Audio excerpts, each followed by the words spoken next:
Hello, welcome to Precon Decon, the video series where I deconstruct the pre-constructed decks of Magic the Gathering's history. In this video we're going to keep looking at Theros, and we're going to move on and look at Blazing Beasts of Myth, which is the red and green deck, and I mean it just wins a point for that deck name, right? That's such a cool deck name, Blazing Beasts of Myth. Let's take a look at the deck list and see if it stands up to the name. So we've got 22 creatures, 9 instants, 3 sorceries, 1 enchantment, 25 land, got a mana curve off to the side there. Yeah, let's just start looking at the deck. So we had the blue and red sort of deck which had monstrosity in it, manipulative monstrosities. So now we have the red-green monstrosity deck, which is fine. I think we get another. We do get another monstrosity deck in the last set, which is green blue, I think. So yeah, so basically every combination there of red, green, and blue gets a deck to do with monstrosity, which is pretty cool. Anyway, yeah, let's start looking at the cards. So foil face rare is Ember Swallower. So 2 and 2 red for a 4/5, which is immediately like okay stats, like for the time. Yeah, it doesn't have any drawbacks. I think obviously it doesn't have any keywords either, but like just being a 4/5 for 4 is honestly kind of okay. And then it has Monstrosity 3 for 5 and a red. So Monstrosity, if you've not seen the previous video where I talked about Monstrosity, I'm going to say monstrosity so much it's going to lose all meaning. But basically, you can pay its monstrosity cost anytime. So in this case, 5 and 2 red. It gets a number of +1/+1 counters equal to its monstrosity value, which is in this case is 3. And then it counts as being monstrous, which basically means like you can only do its monstrosity ability once while it's on. Like you can't constantly keep doing the monstrosity ability. It's like it is just a one-time thing. But usually it means like they grow up to really big size. It's usually something you can do sort of like 2 or 3 turns later. So it's good. As the game goes on, they get more powerful. They've got an inbuilt way of sort of like growing with the board and sort of becoming a bit more powerful, a bit more relevant in the late game. And some of them, like Ember Swallower here, have an ability that triggers when they become monstrous. So Ember Swallower, when it becomes monstrous, each player sacrifices 3 lands. So it's actually kind of a rare effect to see land destruction at this point in the game, because it's definitely when it's being phased out. Like land destruction is really not that common in the game anymore. Which, there's, some people like land destruction. I personally don't, so I'm glad that it's out. And this is at least a symmetrical effect, and it's a sacrifice effect. You can't destroy specific lands. So I suppose this, it's a kind of a more acceptable way of land destruction, I suppose. The thing is, this is a weird effect though to have in this deck, just because. So it's 7 mana to turn it monstrous. So presuming you hit this, that's all you do on your turn. This goes up to 7/8. And you sacrifice 3 lands, you're going down to, let's say, 4 lands. Say your opponent is as well. So if you were on the play first turn, but you've kind of got a high mana curve in the deck. You're playing like red-green fatties with like quite expensive monstrosity costs. So this is a weird effect that you'd want, I suppose. I suppose it's there to offset the fact that, I don't know, maybe like because it's like a fairly cheap, efficient creature, and turning monstrous is, I guess, kind of like maybe an extra effect to pay, but like I don't know if sacrificing 3 lands is worth getting 3 +1/+1 cards. I don't know. Obviously, this can disrupt your opponent as well. But yeah, it's just a weird effect. It seems to be a bit at odds with what the deck wants to do. I suppose it does hit every player as well. So if you want to run this like in a big multiplayer game, you could, and make everyone miserable. Yeah, it's just a bit of a weird of effect. I would have expected, honestly, like a red rare monstrous creature, like just to do a bunch of damage when it becomes monstrous, maybe. I don't know, but yeah, it's okay. Like even without going monstrous, I think it's okay. Maybe a little boring because it is just a 4/5 for 4 mana, but I think it's still okay. The other rare is, I think, a bit more interesting. I think this should have been the foil face rare.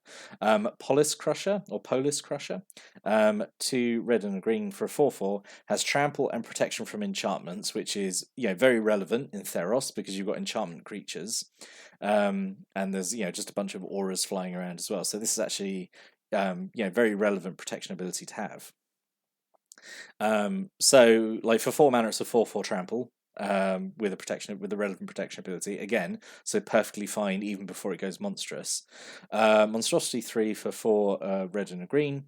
When it deals combat damage to a player, if it's monstrous, you destroy an enchantment they control. So this is again like pretty strong and again very relevant ability to have in kind of like the whole Theros environment.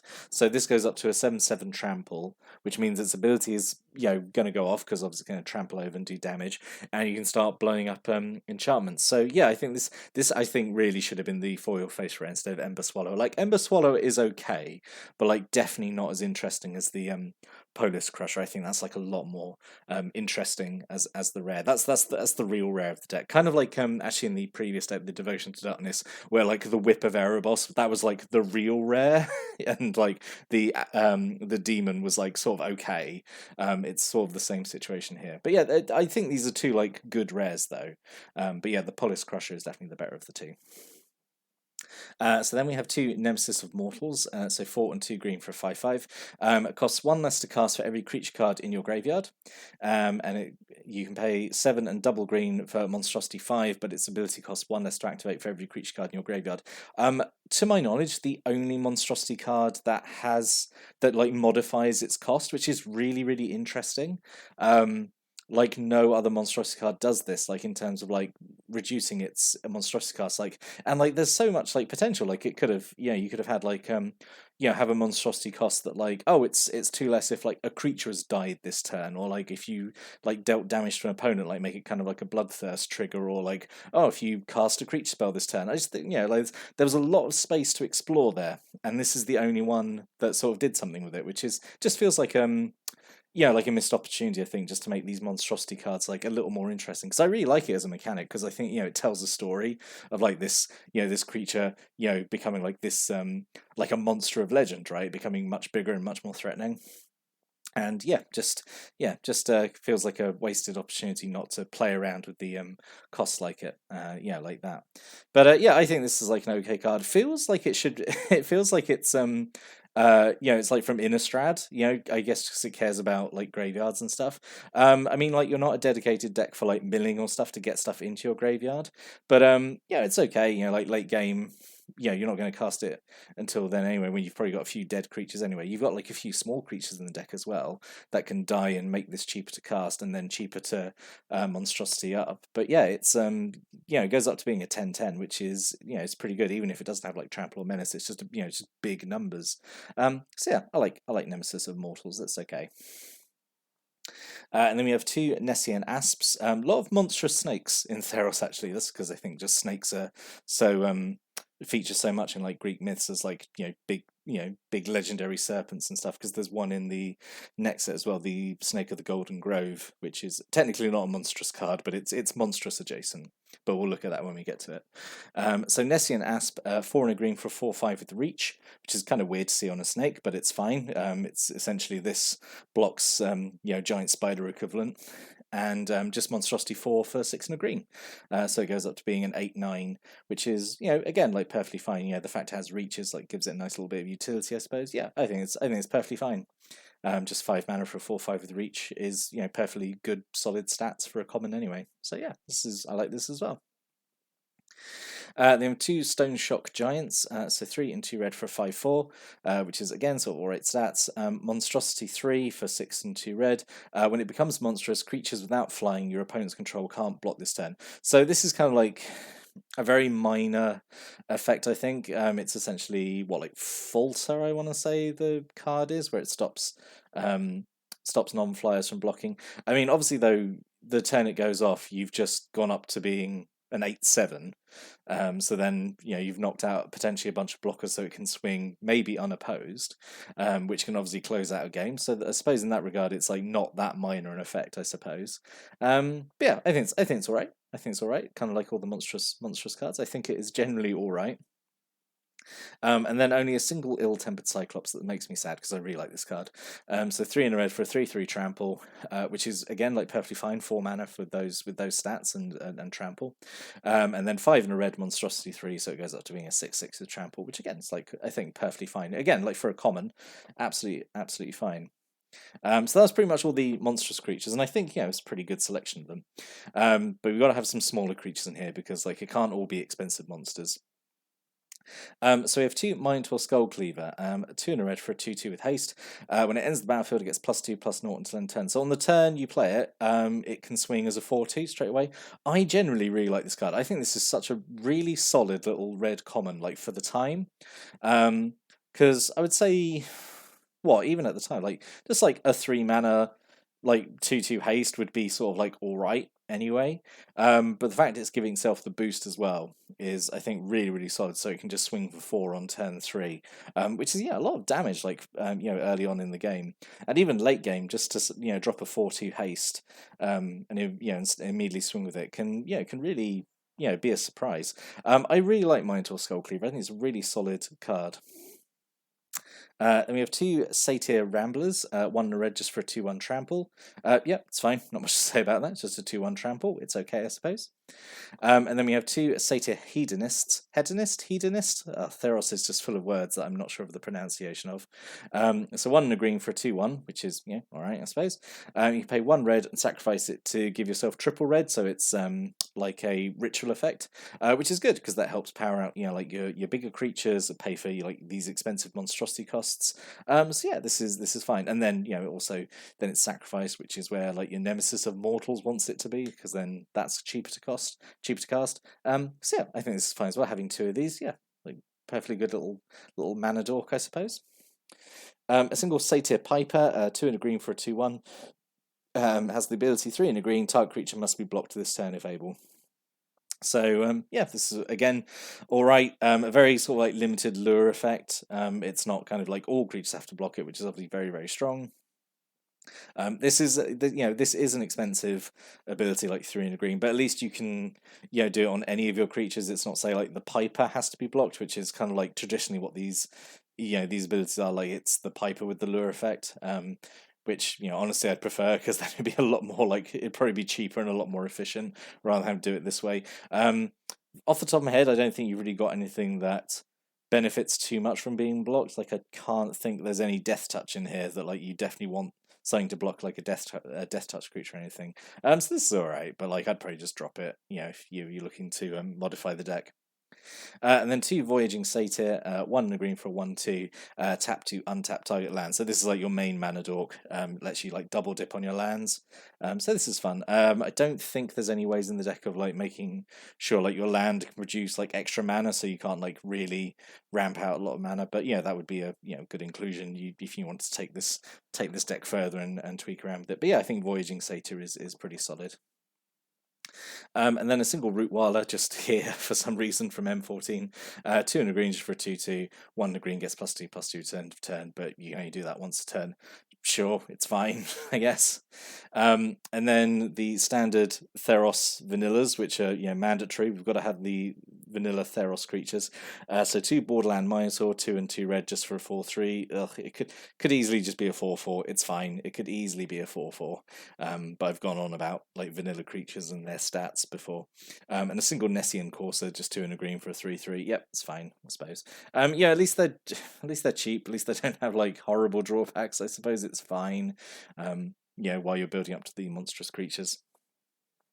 2 Lightning Strikes. This is pretty solid though. 1 in a red instant, does 3 damage to target creature or player. I've talked about Lightning Strike a lot in one of the previous decks. Yeah, it's just a really solid burn spell. 2 Magma Jets, 1 in a red, does 2 damage to target creature or player, and you scry 2.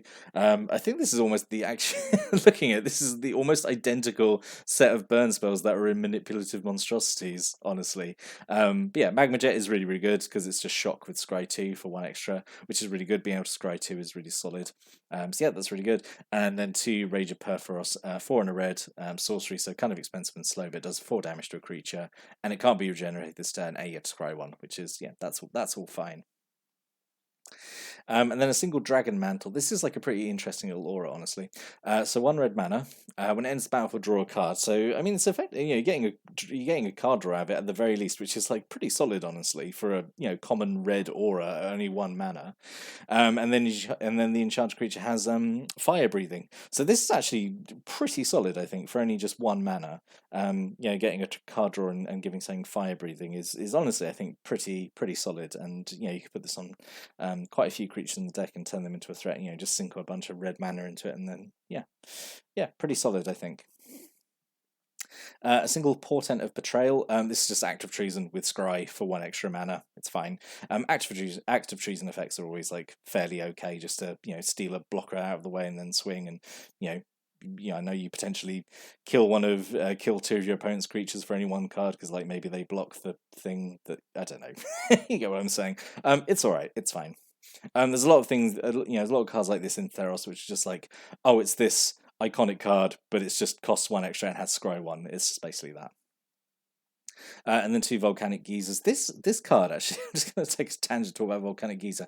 I did not realize how prevalent this is. I feel like this has shown up in pretty much every red deck I've looked at recently.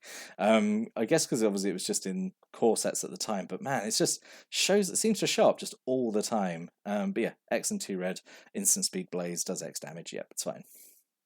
A single Artisan Sorrow, so 3 in a green, destroy target artifact or enchantment, scry 2, so it's 2 more expensive than like a naturalize effect just to scry 2. I don't know if that's really worth the extra 2 mana, I suppose. It's okay. It's okay. It's still, it's still utility, I suppose. A single Windstorm, just X in the green, does X damage to each creature with flying, which is fine. Doesn't, I think, affect any of your stuff, so that's absolutely fine. And then a single Destructive Revelry, 1 red and 1 green instant. Destroy an artifact or enchantment, and it does 2 damage to that permanent's controller. This is, that's really solid. It should, again, if you were changing this, I would almost certainly take out the Artisan Sorrow and put in Destructive Revelry instead, like have 2 of those instead. Just because, being able to do a naturalize effect and a shock is pretty solid. And then 14 mountains and 11 forests. So what could have been? So overall, I do think the card selection is okay. I know the selection of red spells is quite similar to the manipulative monstrosities deck, but I think it's still okay. Just trying to think. All these I think are fine. Like what's in the deck is okay. Let's talk about the alternate rare first. So I think the Polis Crusher is really, really solid. That definitely has to stay because I think that should have been the foil face rare. Alternative monstrosity cards, there actually weren't that many, really. Ember Swallow was kind of it. But you could have had Arbor Colossus, so 2 in triple green. I mean, the triple green kind of hurts it, actually, so maybe it wouldn't have been worked out so well in this deck, because green is very much like the secondary colour. But it's a 6/6 with reach, monstrosity for 6. And when it becomes a monstrous, you destroy a creature with flying, which is like fine, I suppose. But at least it's going up to like, I guess, a 9/9. But yeah, it's all right. Vulpine Goliath, because it's just a giant fox with trample. It's just a big creature. Just could have had it in here. And Ordeal of Nylia. This is I think the only deck that doesn't have one of the Ordeal cards in it. But yeah, you could have had this in here. It's an aura, goes on a creature whenever it attacks, it gets a +1/+1 counter. When it has 3 or more +1/+1 counters, you sacrifice Ordeal of Nylia, and when you sacrifice Ordeal of Nylia, you search up 2 basic land cards, put them on the battlefield tapped, which is obviously a bit of ramp that the deck really would appreciate. So yeah, would have been nice to have that in here, I think. But yeah, in summary, I think this is just very, very solid, very straightforward. Red green aggro with big fatties. It's kind of very iconic, very classic. And it uses monstrosity creatures, which I do think they're very cool. I appreciate it's like not maybe a great mechanic. It's it's not particularly good, but I like it because it has cards with it sort of tell a bit of a story. I think that's why I like it. But I just think it's just fairly straightforward and solid, like good classic red green BT stompy deck. What's not to like about that? What are your thoughts on the deck after looking at it? If you got any thoughts or stories or comments or opinions about the deck or any of the cards in it, stick a comment below. We'd like to always read people's comments. I always like reading people's comments. But I'll be back next time. I'm going to look at the last intro pack from Theros. So yeah, that'll be fun. But until then, thanks for watching and listening, and have a great day.